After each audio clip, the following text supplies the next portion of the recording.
It all began working with my dad, who was a car dealer. My dad was known to be the wholesaler that would buy anything. I remember, from 427 Cobras, Chevelle SS 396s. We even had an Abarth Zagato coupe. And I remember one of the cars I drove that really made an impression on me was my first BMW 68 1800 Deluxe four-door sedan. It probably had about 120 horsepower, very light. And I remember, being able to toss it around, just loved that car. By 1986, I had an 86 535. We moved up to Evergreen, Colorado, and the first snowstorm, the 535 had limited slip rear differential. I had snow tires on all four wheels. So if you live in Evergreen, you live on a hill. I thought I was prepared. I couldn't get up the driveway. The car would head up a little bit, and then right, it would slide right into the side of the hill. It just couldn't get up the driveway. So I figured, I think we got to make a change here. I kind of did an evaluation and came up, if I could find one, an UrS4 turbo coupe would be the answer to my problems. I ended up finding an 83 fairly low mileage car. The year is about 1992 to 93 now. My wife just looked at me and says, "Why don't you get," very smart woman here, she goes, "I need you to be safe. I need you to be protected. That silver car does not have ABS, does not have airbags, and I want you to have all of those things.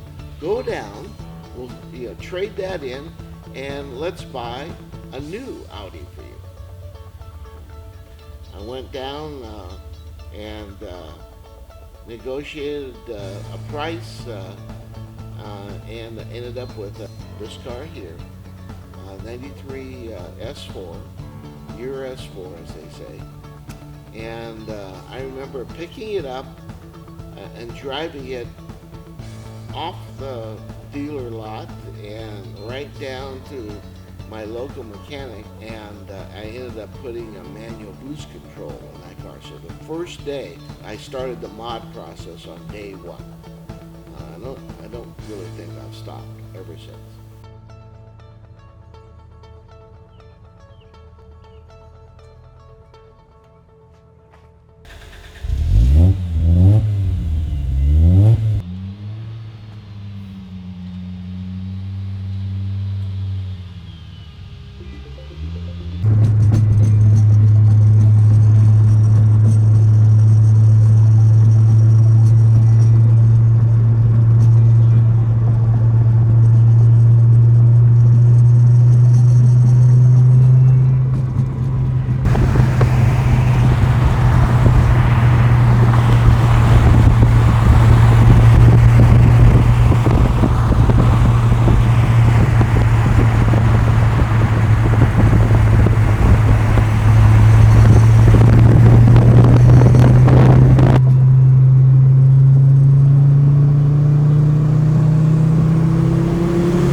Exhaust manifold, tubular stainless exhaust manifold, heat coated of course, that mounts up with a T3 mount to this one-off comp turbo, triple ceramic ball bearing turbo. The engine itself was built by Jeff Gerner.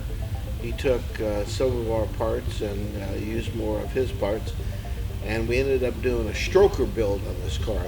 This car has the first billet crank that we kind of jointly developed with Crowder cams out of San Diego. The things he does as far as he blueprinted the oil pump, nobody else really knows how to do or takes the trouble to do. He really, I mean, there is an infinite number of little details when he put the motor together.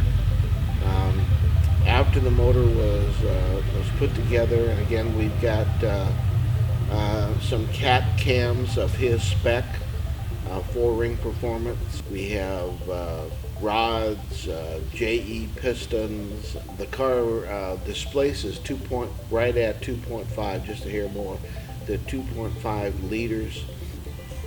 Injector dynamics, 2000 cc injectors, and if you've known anybody that's tried to run that large of injector, getting the idle dialed in is really a hard thing to do.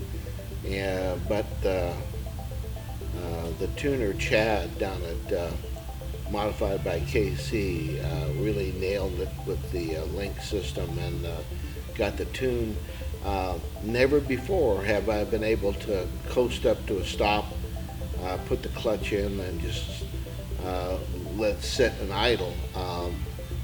It probably before on the old 034 system, it probably would die a third of the time. Now it just as rock solid in idle as it is at full bore on the top end. So hats off to those guys at Modified KC.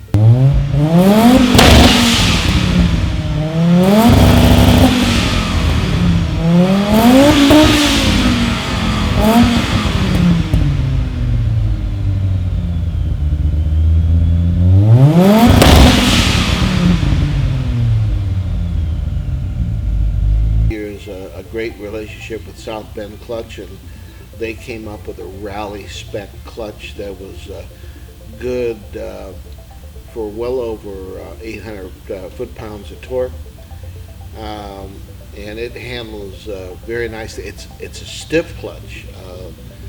Reminds me of that old 396 425 horsepower 65 Vet I had that had a Schaefer clutch in it, and this thing is just as heavy as that. It's a manly car.